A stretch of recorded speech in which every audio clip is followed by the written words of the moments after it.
So it's dark and mysterious and more than a little creepy, but what do you expect? It's Edgar Allan Poe in a new staging at HCC's Stafford campus.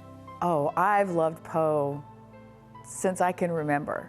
But a student of mine, Ebony, when I asked in the spring what the kids wanted in their fall production, she said horror. So over the summer I read a whole bunch of horror plays, and some of them either weren't appropriate or there was some kind of element in it that was either not right, or I didn't think our stage was right for it. There was something wrong with each one of them.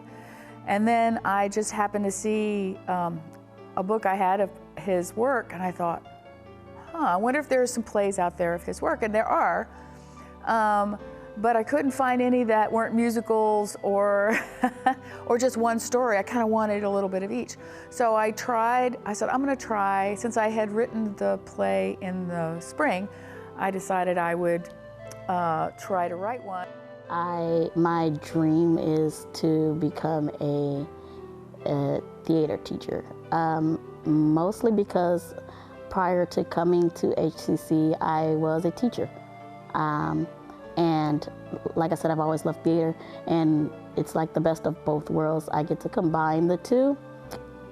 In order to like really hammer it in and like understand it, I would have to be in like more stage productions, you know, and just building up that resume, building up that experience so that I can pass that knowledge on to other people.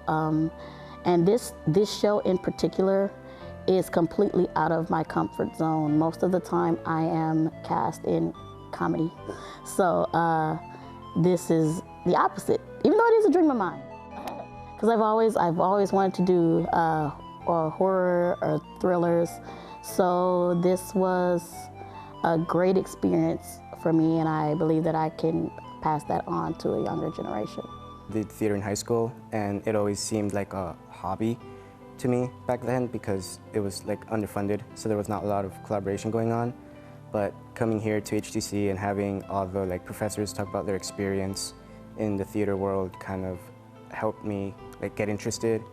And all my professors, including the late Mr. Flanagan, he pushed me to join, and I auditioned, and seeing everything just come together was pretty cool in my opinion, and I was just interested since then. The most challenging part, I think, is I learned a lot how to actually read what I'm reading, like read the script and understand what I'm saying and saying it and making sure I have an intention behind it. I think when you're telling a story, or as an actor, you should know what you're saying behind those lines, and they have to mean everything to you. So that was one of the hard parts, especially how you express it too, and how you deliver your lines. I think Ms. Snyder really helped me out on that.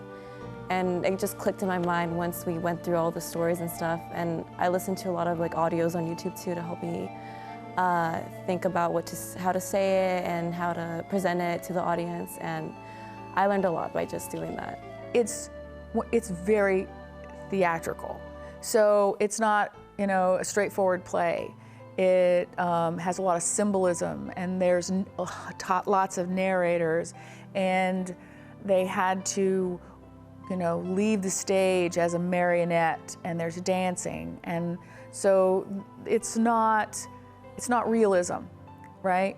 I keep reminding people this isn't realism. Don't do that. So learning a different kind of acting and learning how to shift roles very quickly. You go from a narrator to this character to that character, instead of playing one character throughout. That's a different skill set.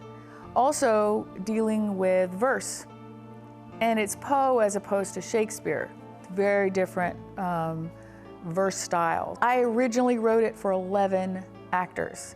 And the reason I wrote it for 11 actors was because of costume changes and things like that, and all the set piece changing, and I knew the actors would have to do a lot of that, and in order not to make it absolutely frantic backstage, it needed 11 people. I was able to cast 8 and 1 dropped out, so we have a cast of 7 doing 11 roles. So it is incredibly demanding of the students, and but they've really stepped up to the plate. I'm super proud of them. Shall be lifted. Nevermore.